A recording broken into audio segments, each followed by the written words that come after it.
Hey, everybody. Welcome back. If you didn't know, my name is Abe Duque. I am here every Friday at 1 p.m. And where is here? Here is 343 TV. We are 343 TV. We stream every day. Well, I don't, but some other people that are a part of the team will be covering on a daily basis. And this week we have a really every day we're streaming this week. Even Sunday. Sunday we have a feedback session with Atropolis, which is one of my old buddies from Dubspot and also a 343 instructor. And 343, by the way, is a 343 Labs is a school that we all kind of have fun at, teaching all these great things. 343 TV is coming from 343 Labs. Yeah, so as I was saying, we stream every day at 1 p.m. Today is my turn. I usually do a basics program where we just discuss the basics of, well, different topics. And for now, for the last few weeks, we've been talking about the basics about production. There are other shows covering all sorts of things. Let's see if I remember. On Monday, we have dolltr with her Tips and Tricks show, which is an amazing show. On Tuesday, what do we have on Tuesdays? I forget. Maybe that's TAETRO show. Pretty sure that might be TAETRO show. On Wednesday, in the chat, Thomas is in the chat. He can correct me if I'm wrong. On Wednesday, we have Justin Beck or Lewis Beck, depending on how he feels that day, I guess, with his hybrid home studio show. And Thursdays, we have Max Wild, because he is wild, with his Theory Thursdays, music theory, everything you wanted to learn about music theory. And I learned a lot this week. I actually watch all the shows. I actually come on and watch everybody do their show because I'm kind of really fascinated by this whole streaming thing. This week was really cool. Max's show talking about double time and half time and stuff like that. And then Fridays, it's my show, well, which is basics, as we said. And Saturday is, John Selway has his Techno Saturdays.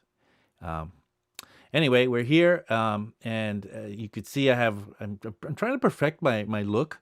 Last week, you probably noticed I had a yellow border around my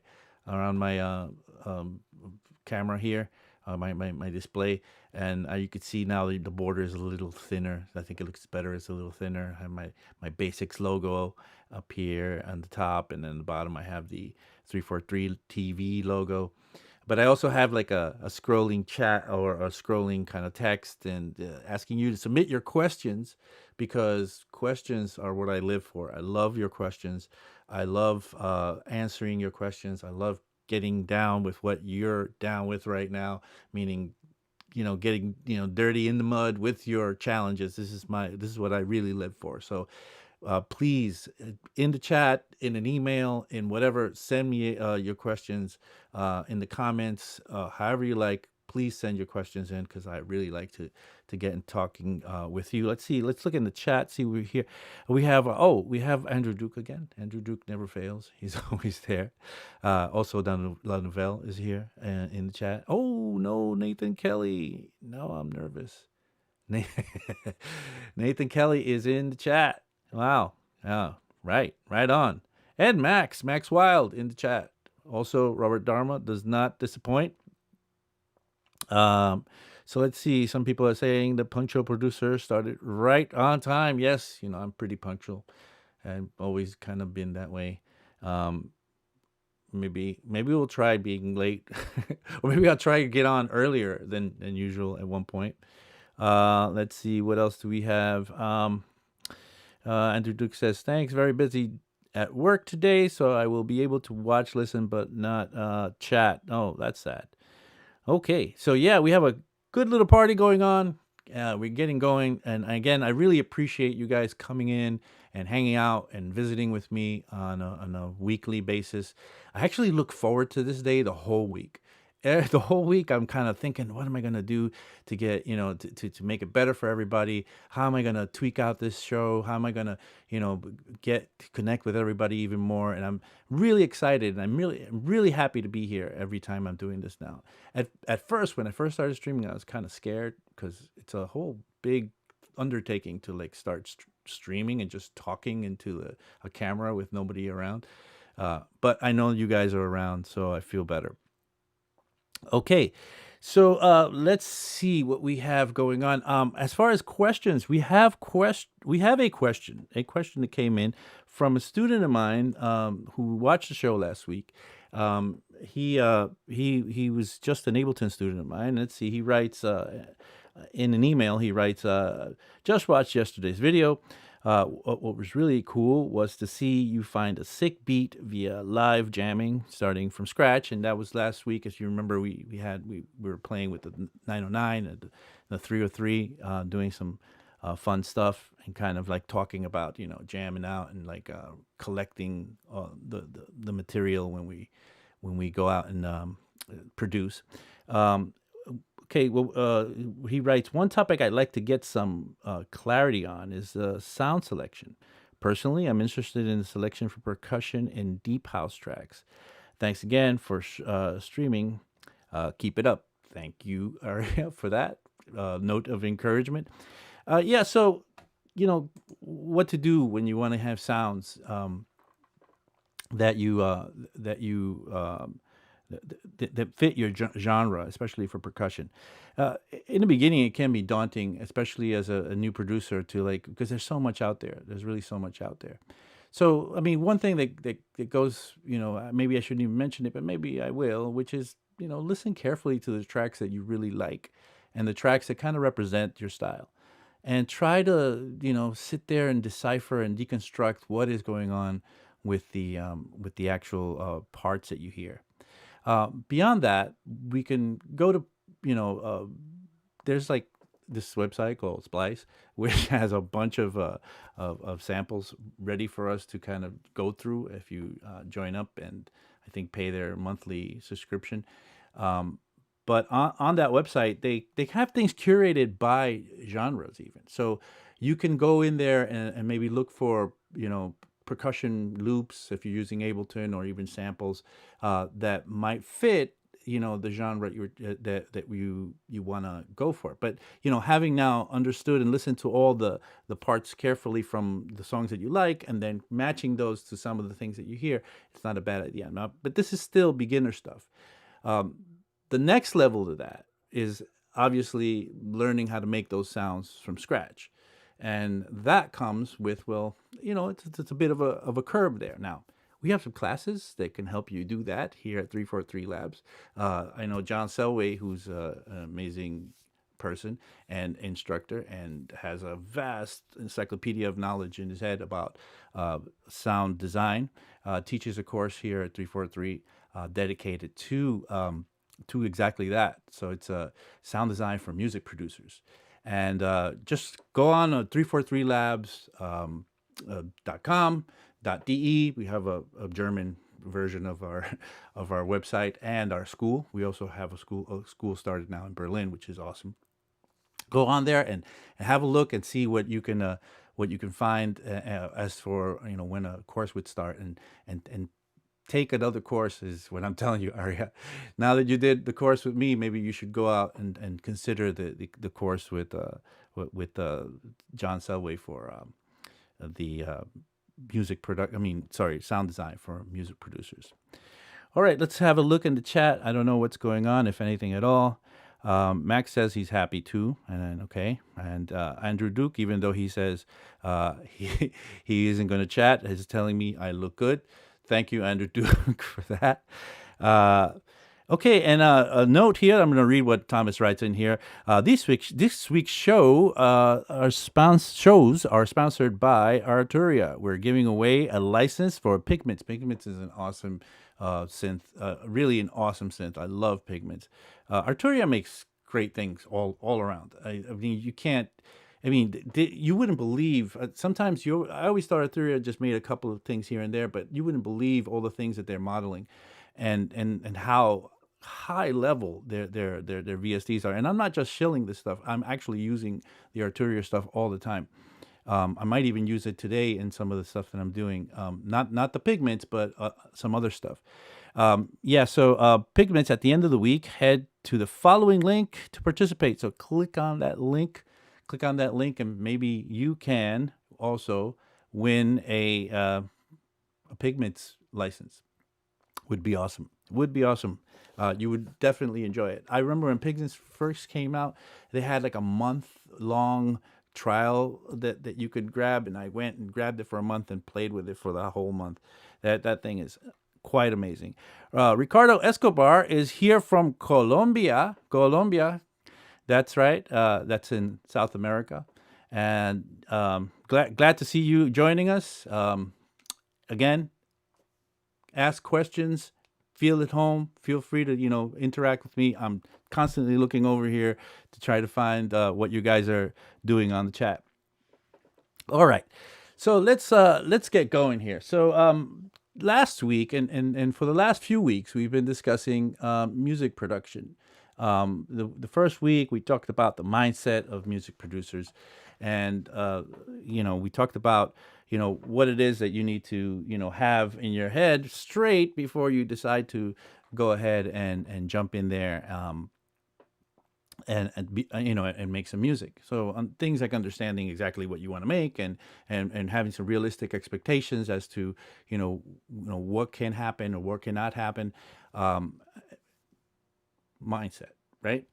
Last week we went on to, what did we do last week? Laying down your idea. So just getting it all down. We talked about stuff, and let's review a little bit. So I have some. Last week I started this text thing here, where I can drop text right on here. So let's see. I have these little bits of text here that will help me kind of keep myself this class, because this is a class now. So what is a good idea? So last week we discussed about what good ideas are, and what they may not be. That's one thing. Let's see what else we had. Oh, we talked about setting time limits for creation. So we talked about time boxing, I guess somebody referred to it as. We talked about grabbing a stopwatch or maybe an hourglass and turning it and just saying, okay, 10 minutes or whatever. I'm going to just write bass lines for 10 minutes. And then after that, I'm done, and I'm just going to pick what I have, and that's it. It's super important to keep a time limit on your work, because if not, you can just keep going in one tangent, and you might spend too much time on something, so much that you might derail the whole operation. We want to keep this. One of the things is we want to keep this whole production thing moving forward all the time. Your job as a producer, just to kind of go through this. And I know I have this as one of my points here as well. Your job as a producer is to keep this whole train moving forward. Your job is to really keep this whole train moving forward. I always like to say a producer starts with being a project manager. Imagine you work at a corporate company or something like that, or just in charge of being put in charge of making sure a project gets done. That's your main directive as a producer, to be this project manager. And so because of that, you need to make sure that you keep things moving forward. And setting time limits for creation is one of those things that you do have to kind of use as a tool to help you do such a thing. Let's see. I have this. Here we go. See, I wasn't lying. Do all you can to keep the train moving forward.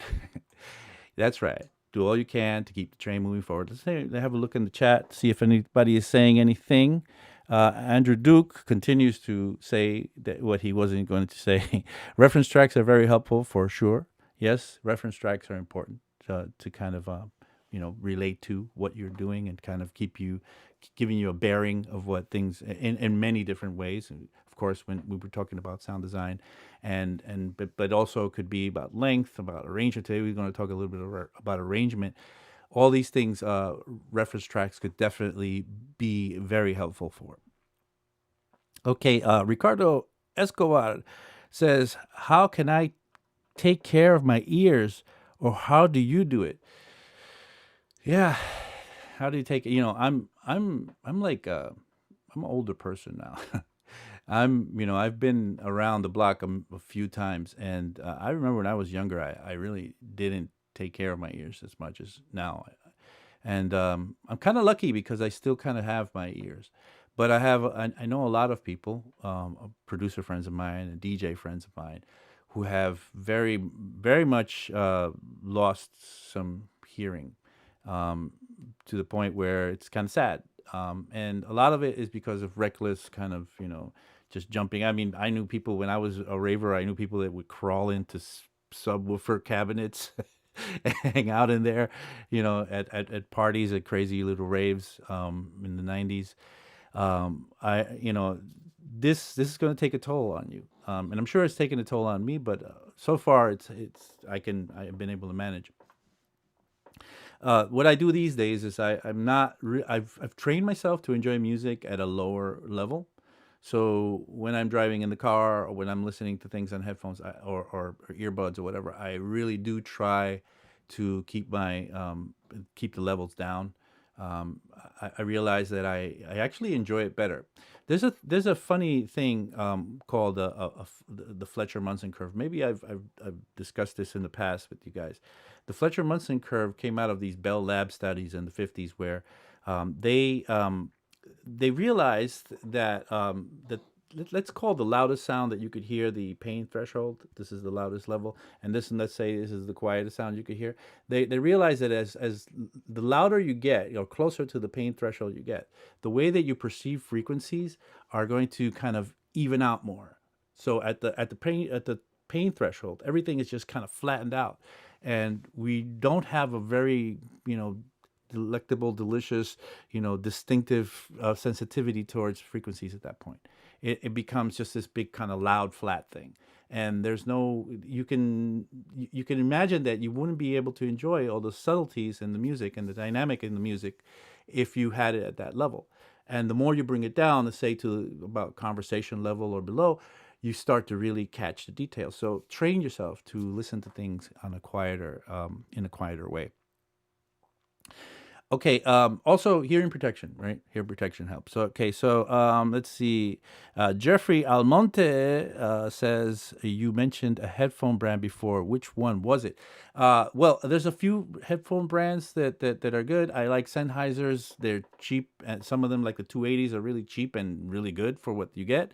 You could also pay a lot more for Sennheisers, of course. I like these AI, which would be pronounced I, and not for my Colombian friend. It's not I like it hurts, but it's I, from the Danish company that makes the AI headphones, and I love those headphones. They have a really great, amazing bass response for dance music producers. They can be very, very useful. And they're not going to break the bank. Also, Biodynamics make amazing headphones. There's a lot of Audio Technica also makes really great headphones. Uh, just to avoid things like Beats by Dre or Bose headphones, because those are made more for consumers or prosumers, and they have high frequencies and they're not flat response. Just remember, there's a difference between the headphones that we get as producers, which are going to be flat in the response, versus the headphones you get as a consumer, which is going to be more of a response that's based on what you might make you happy, like more bass that's not really there. And as a producer, more bass that's not really there doesn't really help us. We need to know exactly what's happening.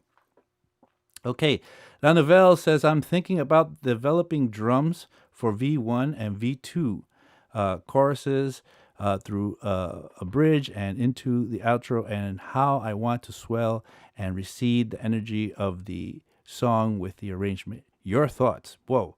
Okay, so verse 1 and verse 2, uh, developing drums. This is going to depend. Now, I've heard some of your music, so I know that it's not always the same, and it's really going to depend on what you mean by V1 and V2, because you do have a very eclectic and very cool way of like presenting different music. So uh, let's talk when you send me some music to talk about. So maybe in a future show, or you can send me an email prior, and I'll have a quick listen to something and maybe give you a response that is more based on that. Here we just gonna try to deal with basics right now, but I'd really be happy to like go farther with this for you.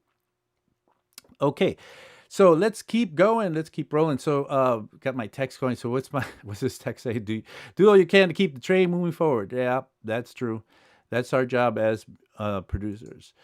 Okay. So Niluville says okay. Okay. So where are we? Time limits for creation.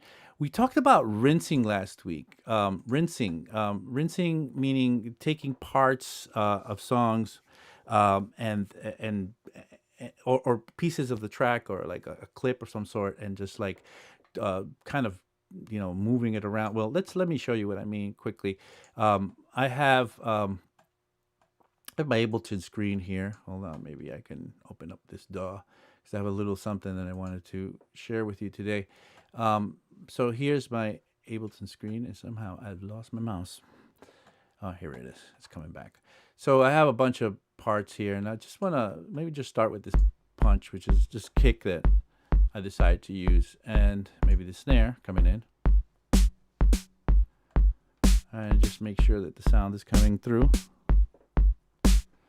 So I have this snare, and the snare is a nice little, snare there. But let's create another track and insert another audio track in here.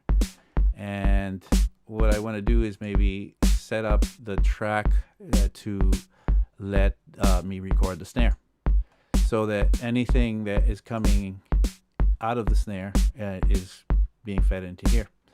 So now I can take this snare and do all sorts of things with it. Like let's say I can, let me grab some effects that might, do something fun with it. Maybe I can, let's add Redux to it and see what happens. So maybe do that, and then maybe add a little phaser. I'm just gonna go a little willy-nilly crazy here. Add a little bit of, I'll do that, and then I'll add, I don't know, a little bit of overdrive to kind of solidify everything there.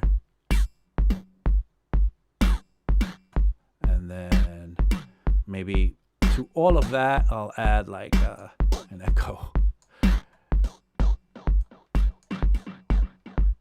And then while that's happening, I'll just start recording.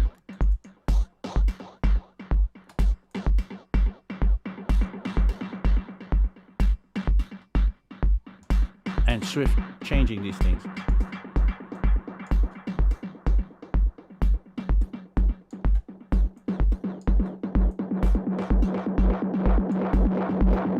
Okay, so enough. That's pretty crazy. Let's get it out of there. So now I have the part that I've recorded here already ready to go. And I'm like, yeah, I'm pretty cool. So I'll just select one of these versions of it. I'll just take a bar long version, something around here maybe.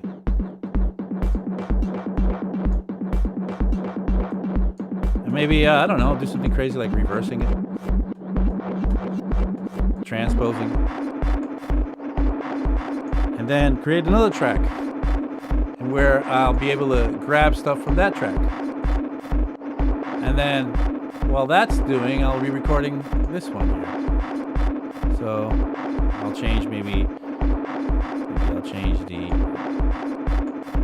I'll change the mode here.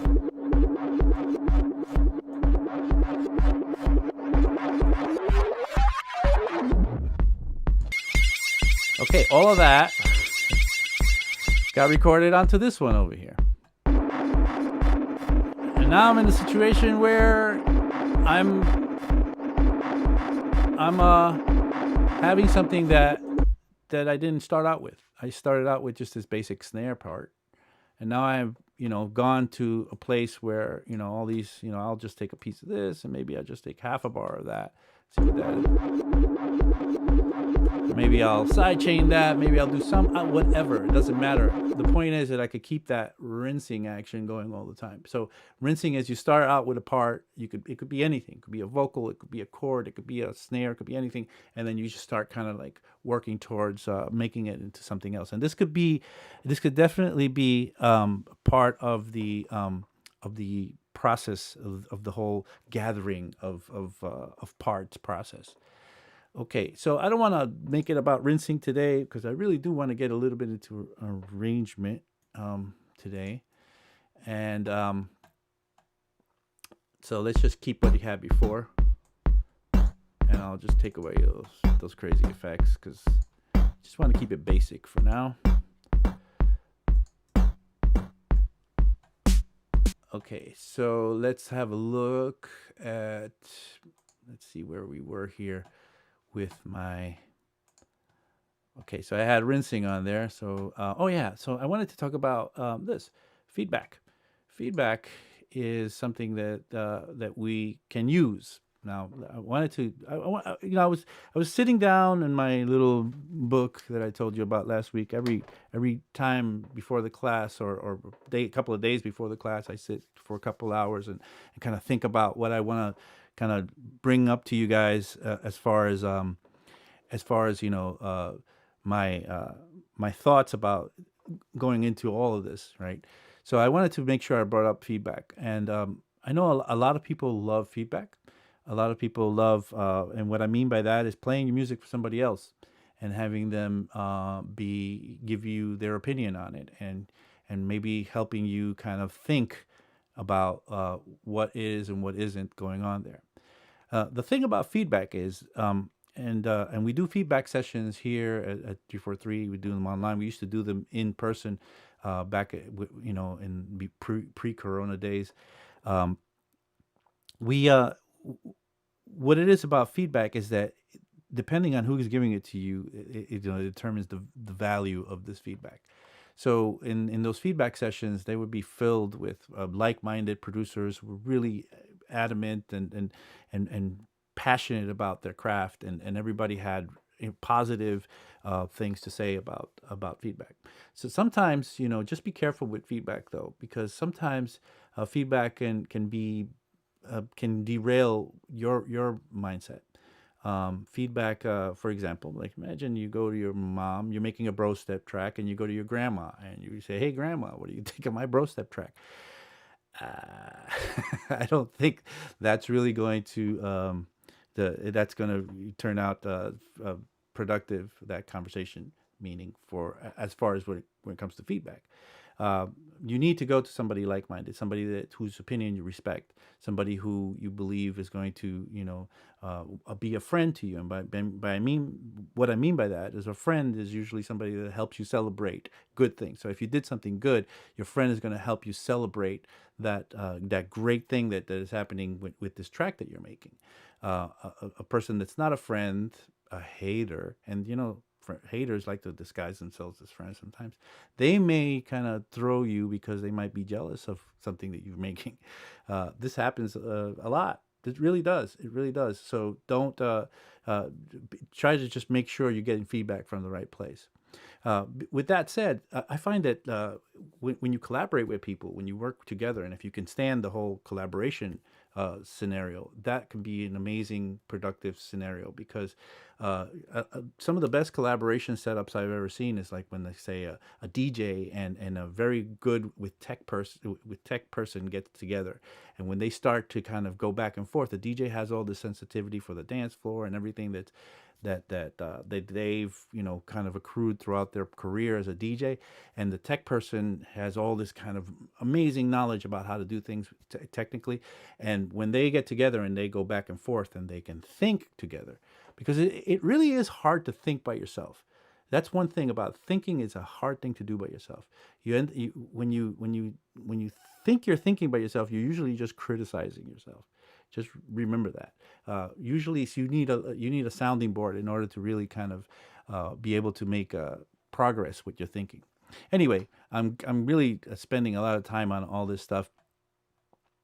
Okay, so let's get to the point of the day, which is arrangement. Arrangement. This is what we're here for today, is talk about the arrangement. In the meantime, let's have a look at the chat, see if anything else is going on. Hi from Sydney, Australia. Hello. Great to see you here. Thank you for joining us. This is great. Great to see you here. So let's see. Maxwell, Abe, how many elements do you normally feel you need in session view before you start arranging in arrangement view? Good question. I feel like I need to cover certain bases before. So I need a kick, bass. Now, a lot of times I'm making dance music, like four on the floor music. So I need a kick, I need a bass, I need a, maybe a snare to kind of keep that construct going. Then I need an idea to make that idea, pop. And once I have enough that I could just kind of bop my head to this and think, this could be something. At that point, I might jump on to the arrangement. Some people do it differently. Some people start from scratch and they just go straight to the arrangement. Some people, and we're going to discuss all of that in a minute. It's halfway point, and I really do want to talk to you guys again. We're here at 343 TV. We're here every day at 1 p.m. Most Sundays. I think only, maybe once a month we do Sundays. Sundays we usually do rerun shows, but every other day we're here at 1 p.m. We have fabulous shows covering all that you might want to talk about for when it comes to this space, the electronic music making, organic music making, DAWs, anything, gear. We talk about gear as well. We talk about sound design. We talk about vocal production. We talk about mixing. We talk about anything you could imagine in this whole space. Please remember to come and visit with us. And if you really like what you see, maybe you can come and check out our classes. Our classes, we have live classes in both New York and in Berlin. And you can go on 343labs.com and 343labs.de to check that out. We also have classes online, which is what we do a lot these days, which are actually working well. I right now have 4 classes running myself. I'm about to start another one soon. So have a look, check out what's happening and come and join us for a class. And since we're all here right now, I'm going to ask you guys if you could please hit the like button or maybe the dislike button. I don't care. Just engage with me. And subscribe and hit the notification bell, just to kind of keep us as a community, because I really, really enjoy visiting with you guys. I really enjoy having this kind of outlet to be able to talk to people, because I guess I was born to talk to people and to share everything that I've learned in the years. Okay. So Thomas puts down information about upcoming classes in the chat. Have a look at that. That's we did 343 Labs post there. And Maxwell says this Sunday we have feedback sessions with Atropolis, and that's right. Atropolis will be coming back for this season, triumphant return with his feedback sessions on Sunday. Don't miss that. 1 p.m. All right. So where are we, and where were we? So we were at arrangement. That's right. So we have to go to the arrangement now. I have to say, arrangement is and can be one of the scariest things. Let's get this one up. If you're afraid, do it scared. Now, why do I say it can be scary? To me, arrangements tend to be the point where it stops being fun. I use Ableton and Bitwig a lot, and now these days Logic has kind of joined the same kind of workflow where you have this clip-based kind of fun, dropping clips and having kind of live interaction with the DAW. This is great to get started. It's super satisfying because what you get is an immediate sort of like instant gratification, really, with what's happening. It's so quick to get something going with when it comes to music.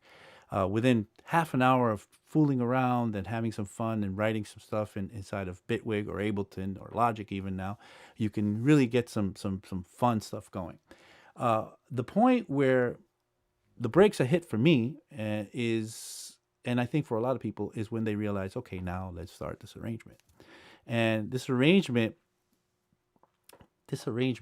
of a part can really be a scary thing, because I don't know, I thought about it throughout the years, and I wonder, why is it that this arrangement is so scary, or is it that we get to this point with the arrangement and we just kind of shut down to the point where, and tell me in the chat or wherever if you can kind of vibe with this, that you get to the point where you're about to make an arrangement and it feels like really scary and a lot of work, and you're like, but I want to stay productive, so you just start another project.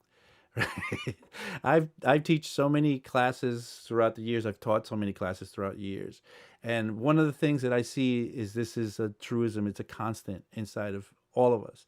We tend to want to stay productive and keep it fun and keep it moving forward, and we just jump off and start a new track. Hey, John Selway's here. John Selway, you know my Skype. You can try to come on at any time. We tried last week. He scared everybody, and he ended up not coming in. Oh, Marco De Prima, my partner. Marco De Prima and I do a project together, Duque De Prima, where we make well, before pandemic we were touring the world, making some really amazing live shows, doing kind of a hybrid live show where we'd have, half Eurorack stuff, like the stuff you see back there, and half, DJing. And it was just pandemic craziness kind of stopped us. But now we're looking forward to getting going again. All right. So, wow, this chat is moving too fast for me right now. Okay, guys, let's get to what we're talking about. So if you're scared, if you're afraid, do it scared. Just go ahead, get it done somehow. Well, how to get it done? That's the thing. That's the other thing that people are like. Well, what strategy can I have to get this done? So just let's go to. I have a few things here. Let's get I have a few ideas about how to get it done here. So I have them all written down. This helps me kind of like not have to look down at notes and not have to remember what I have to say. This is really a good system here with all these little bits of text that I write here.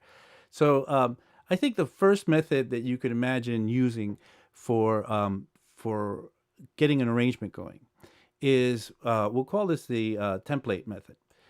Where I usually, in my classes, I usually advise people that have no experience with arrangements and are very afraid of having an arrangement going. And look at that, John Selway is trying to call in. I will see if John Selway is allowed to come in. Let's see, John, if you come in, let me know. We always have problems with Skype. Anyway, let me go on with what's going on here. Template. So what do I mean by template? Well, I mean that you grab a track that you like, respect, and really kind of believe it is arranged really even perfectly. And you take that track, and in Ableton and in Bitwig and these programs these days, you're allowed to grab tracks and drop them right into your arrangement, and they will kind of line up to your grid perfectly. Ableton calls it warping. And that you put it on there. And I usually put it at the very top of the arrangement, at the very top part of the arrangement, where you have where you could see it kind of do its thing. You can see the wave file do its thing. And really, I'd say if you're a super beginner, what you can do is just go ahead and follow it, one to one.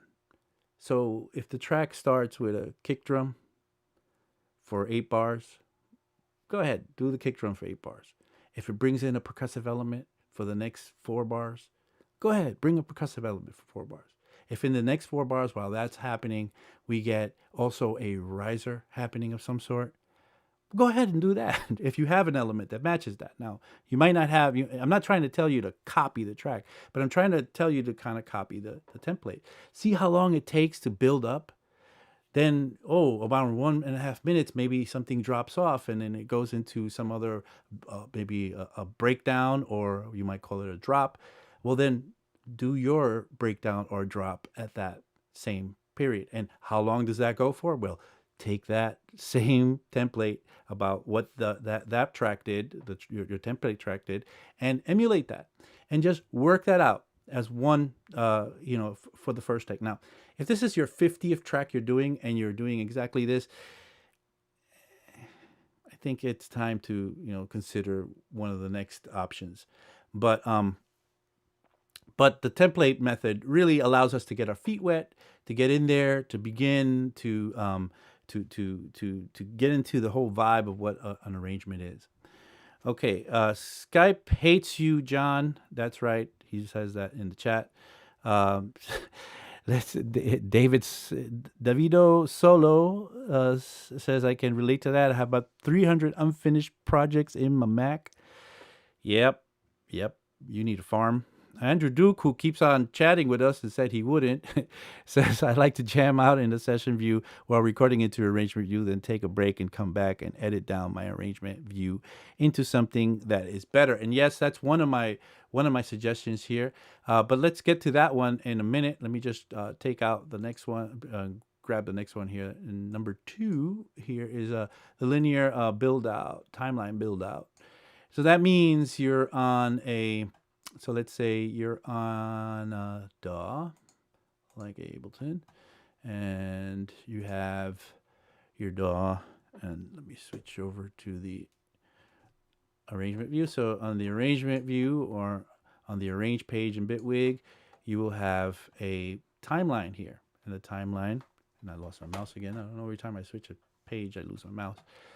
The timeline here has beats and bars appear, and you actually have time down here. So linear timeline would mean, okay, I have, all right, so let's see, I have a kick drum here, which I started with. And I'm going to grab that kick drum and drop it right in there. And so this should be in there now. I'm going to take that and play that for 8 bars. Okay, and then I'm going to think about what comes next. And now I'm like, oh yeah, maybe, you know, a bass line would come in at that point or whatever. And so you go to your bass line, you come in, you grab it, you make that joint together with your kick drum, and you keep on adding things on the timeline, and you build it out. You build it out, and it takes a lot of imagination. When I first started using computers in studios, this would have been sometime in the mid to late 80s. You had computers that didn't have audio in them. They were MIDI sequencers, and you could, you know, drop all your sequences on there, and basically that was the only way to get anything done. It was you go on, and you imagine the timeline, and you imagine what's going to happen. And you know what, for that time and that place, this was great to be able to do. And you develop the discipline, you develop the workflow towards that whole linear build out method, and that was great. That was awesome. But there are others. So now some people are still very very tied to that. Like I know Logic has changed recently, but a lot of people were, you know, in Logic of the past, the past versions of Logic, all you really had was an ability to like build stuff out on a timeline. So you would, you know, I'm gonna drop my snare here, and then you know, build that out. Now I got 8 bars of kick, and then comes a little snare action coming in there. Okay, but we have other options, and I wanted to hurry up because we were running out of time, and I want to kind of just bring all these the last 2 methods into view here. And I think the last 2 methods are pretty much the more interesting ones for getting stuff done quicker and more efficiently. So if you're really into the build out method, then good, keep going, no problem. If you can make amazing arrangement that way, that's fine. You don't have to change to anything else. So let's talk about the next level of things. So the next level of things for me would be to take, let's say, everything, and well, hold on a second. Let me just do my texty thing because I want to use my text stuff. So let's go back to the main and then change this one to the subtractive method. The subtractive method would be the following. So I'm going to go back to my Ableton now that you saw my subtractive method bit there. I'm going to go back to my Ableton, and I'm going to select all these clips here. And I think there might be more. No, that's all that I have. And I'm going to click on them, and then hit tab, and together drop them all into the timeline. So now they're all in the correct places in the timeline, and then I could drag them all out to create a situation where, and I'll show you what I mean.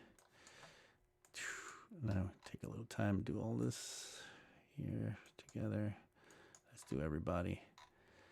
Everybody's coming in there. So I have a lot there with most of the parts, and I do have maybe 3 minutes or so of a big block of everything. A big block of everything is what I have. I end up with a big block of everything. And with a big block of everything, he's like, well, okay, that's pretty dumb, Abe. Yeah, it's dumb, but guess what? You have an arrangement. And part of the kind of mitigating the fear of the arrangement is to have anything, even something like this. Psychologically, when you see something like this on your screen, which is, hey, there's an arrangement going on here. It's the dumbest arrangement ever because it's everything going at the same time. But there's an arrangement. So let's play that out.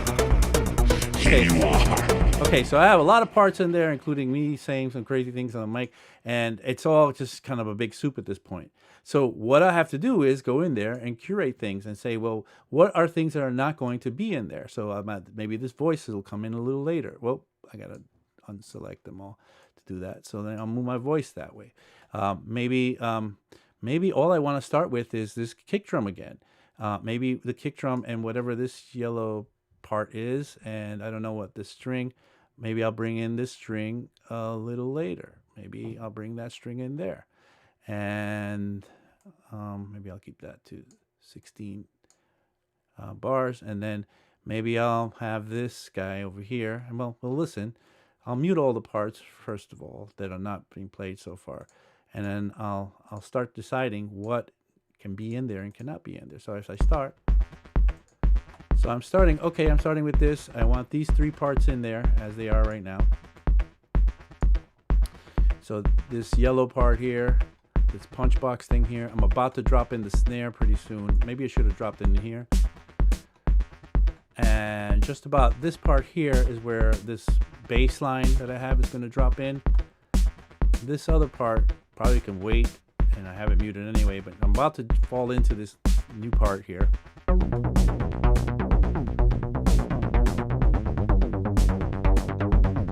So wait, what has happened in like the last minute or so is that this arrangement is starting to kind of develop itself.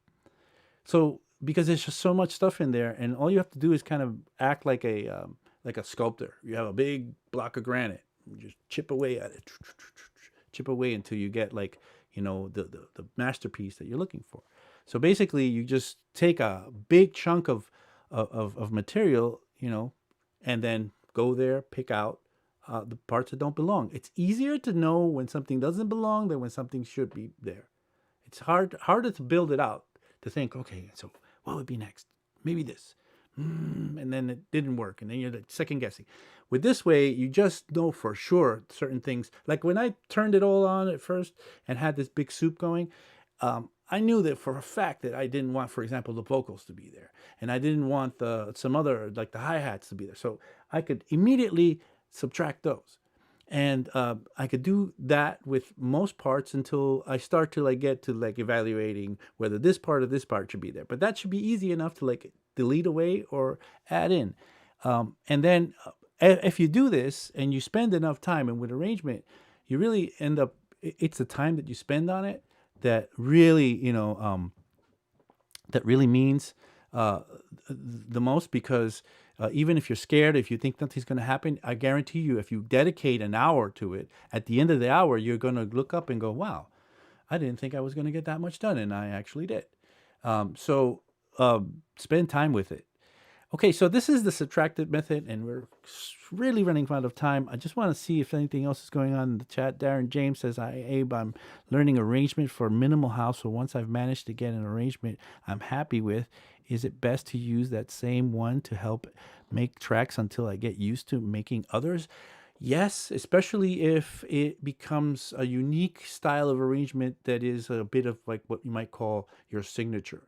your signature, meaning not only for mixing and for the types of parts that you write, but also the arrangement that you have could be something that people equate to your productions and might be, looking for when they hear your production. So not a bad idea.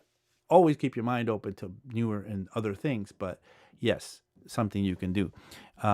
Avon says, don't be afraid to remove something that just doesn't work in the mix, even if you worked on it.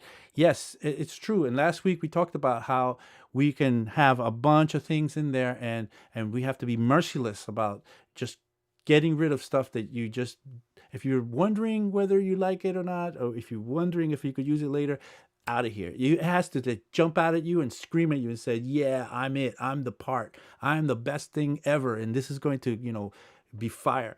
If that isn't happening, then you just get rid of it. Don't worry about it. And it's better to have 3 or 4 parts like that than 75 parts that are like maybe okay. You're better off just getting right to the point with that. Okay, let's keep going. I want to see if I have enough time to fit in my last bit here. I kind of lost my mouse again. I don't know what's going on. All right, let's go back to my main screen here. So in my main screen, I have my little text. So let's go to the next one, which should be the last one. And this is the one that Andrew Duque was referring to, and I call it Jam It Out. Jam it out. And so let's do what I mean. Command A, delete everything in here. So what I'll do is what's going to happen with me is that I'm going to usually get something going as far as maybe these many tracks. Max asks how many tracks in particular. I don't know. It's just about, do I feel like it's enough ideas to kind of keep it happening, and then I'll set it up on something like in Bitwig or in Logic even now, and definitely in Ableton. You can have a controller set up to kind of like help you jam, and you could always use your mouse.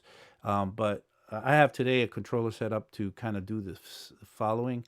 Let's see if I have this in my view here. Yeah, so I have this APC 40 ready to go with my production here.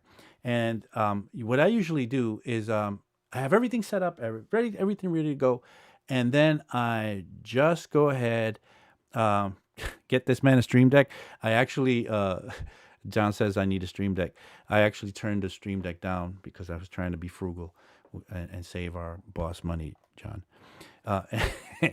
Anyway, back to don't distract me. What does Andrew Duque say now? Who says he wouldn't say anything throughout the whole chat, throughout the whole show? Digging this, has sort of an EBM vibe. Okay, yeah. I was just fooling around last night, kind of trying to make something for today. I was like, I need something. I need something that's just kind of not there. So I'm just gonna what I'm gonna do is I'm just gonna grab this and hit record, and then not worry about it. And with record going, like right now, I'll just hit record. Record is going. Nothing is happening. I'm not worried about it. You know what? It's not costing me money. I told you about how it could cost you money if you're using tape machines because you're running these tapes. But here you could I could go make a coffee, come back and still be running. So, but now I can decide to drop stuff in, and I'll do that and get things going and start jamming with things. And, I'm trying to jam and talk at the same time, but the idea is that I'll come in and just, come up with ideas. Maybe I'll fade something in instead of like, having it, or maybe I'll take the time to like say, hey, what would it sound like if it was faded? I don't care. It's recording. I can go in there and edit any of this at a later date. I'll drop in another part. Maybe I wanted to, when that comes in, I want to remind myself to maybe drop everything else out, like the kick and the snare, and then bring those back with, I don't know what this part is, but surprises are good. And if you have a look at what's happening here, this stuff is being laid out on the arrangement view already. So let's see what I have here in this one. I don't know what this one is, so maybe it's...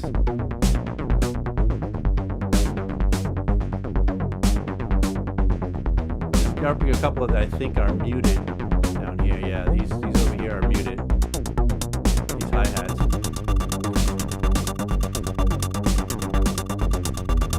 And I can have filters set up, and I can have effects set up, and I can have delays and reverb set up. I could, stop clips whenever I want. Maybe I had those vocals come in that I wanted to have in earlier. Yeah, that's me just talking about you survived coronavirus. Stand here. A little sibilance on there. Your soul as you want to move your body. And bring back the kick. Here you are. Bring this down. And then, you know what'll happen, and I'm going to just stop this for a second now because we got to kind of wrap up the show. But what'll happen is that you'll forget that you're recording. And the best thing that can happen to you is that you forget that you're recording. Because then you're just kind of in the zone, kind of just trying different ideas out and doing all sorts of different things. Sometimes I'll go as far as like a half an hour like this. And once I have all the things that I want, or that half an hour, and I only recorded about 2.5 minutes or so now, but I have these things dropped in there in the arrangement that they kind of worked out in there, and which means that now I can grab things and move them around, cut them, delete them, take certain sections. Say I really love this section right here, I can just take that, right click on it, and consolidate this time to a new scene, and then that'll drop it into in here. When I have a new scene in there that I could rename and call that bit. And if there's all these little parts that I really enjoy, I can make tons of scenes out of it, and then bring it back to the session view and kind of keep that whole. It's kind of rinsing for arrangement in a way. But yeah, lots of really cool things can happen by allowing you to play things live and allowing you to go ahead and automate the things and just let it happen. This things that even by mistake you will do will surprise you and might be something you're going to keep. Things that you wouldn't ever think about if you had to sit there and wonder, like, okay, I got that bass drum now, the bass line should come in now, and then I was thinking maybe that's a good time for a hi-hat to make its first appearance. Now that's great and everything, and if you can make amazing music that way, that's don't think I'm like saying it's a bad thing, but when you're looking for ways of just expanding and quickly kind of taking advantage of everything that you're doing or can do, or chaos even, that's the time to apply one of these things. So let's see, just going back to the chat for the last time, I guess, because we're about to shut down the show. Sad enough. What am I going to do all week now? I got to go on everybody else's show and sit there and talk to people in the chat. Let's see, what's Selby saying? I'm looking at Touch Portal app for iPad for remote control. It's complicated. Well, John, I know you, and I know you like complicated things. So I think this is actually not a bad thing for you. All right. So again, if you guys are on here, please hit the subscribe button. Please give me a like if you haven't given me a like or a dislike. I'm up for that as well. Just remember, we're here every week on Fridays, or I am here every Friday at 1 p.m. New York City time. But every day we stream at 1 p.m. We have shows covering everything. And we're just happy to be able to come and visit with you guys and just get to know you, take on your challenges, get in the mud with you guys. Remember, if you want to take a class with us, that's also really a great thing to consider. If you want to go ahead and visit us at 343labs.com, 343labs.de, and maybe you can see us in person or on the interweb. All right. So with that said, oh, wow. Thanks, guys. I'm looking at the amount of likes that you threw up on there. Now, suddenly I see a flash of likes. That's amazing. I'm really happy to be with you guys. Really happy that we got to do this again. And so with that, I'm just going to kind of sign off. And you guys have not been able to see me in a second because I've been on the other view without being able to show my face. But here, let me get rid of this jam it out thing. Okay, once again, we're 343 TV. I'm Abe Duque. Party people, I will see you next week.